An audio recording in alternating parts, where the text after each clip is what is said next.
സ്ഥിരമായി വയറ് വീർത്തുമുട്ടൽ, നെഞ്ചരിച്ച്, അസിഡിറ്റി, കുളിച്ചുതട്ട് അനുഭവപ്പെടുന്ന ഒരാളാണോ നിങ്ങൾ? ഇതെല്ലാം നമ്മുടെ വയറിൽ അധികം ആസിഡ് കെട്ടി നിൽക്കുന്നത് കൊണ്ട് വരുന്ന ബുദ്ധിമുട്ടുകളാണ്.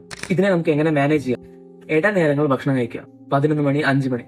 കാരണം നമ്മൾ രാവിലെ 8 മണിക്ക് ഭക്ഷണം കഴിച്ച് ഉച്ചയ്ക്ക് 1 മണിക്ക് കഴിക്കുമ്പോൾ ഇടനേരം 10, 11 മണി സമയത്ത് നമ്മുടെ വയറിൽ വീണ്ടും ആസിഡ് സെക്രീറ്റ് ചെയ്യാനുള്ള സാധ്യത കൂടുതലാണ്.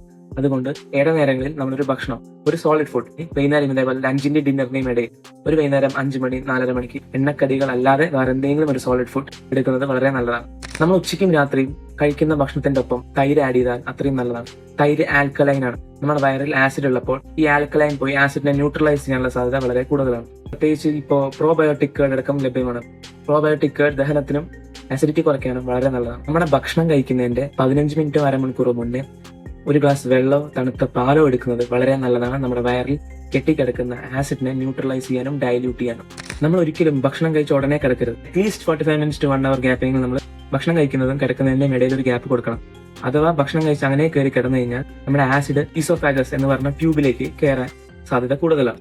അതുകൊണ്ട് എപ്പോഴും ഇപ്പൊ ഭക്ഷണം കഴിച്ച് കിടക്കേണ്ട ഒരു അവസ്ഥയാണെങ്കിൽ പോലും കിടക്കുമ്പോൾ എപ്പോഴും upper part of the body കുറച്ച് ലോവർ പാർട്ട് ഓഫ് ദ ബോഡിനെക്കാട്ടും കുറച്ച് റേസ്ഡ് ആയിരിക്കും. ജസ്റ്റ് 2-3 പില്ലോ വെച്ചിട്ട് നമ്മുടെ upper part of the body കുറച്ച് റേസ്ഡ്, കുറച്ച് പൊക്കി വെക്കുക. അപ്പോൾ ഇത്രയും സ്ട്രോങ് ആസിഡ് നമ്മുടെ ഈസോഫാഗസിലേക്ക് തട്ടാനുള്ള സാധ്യത വളരെ കുറവാണ്.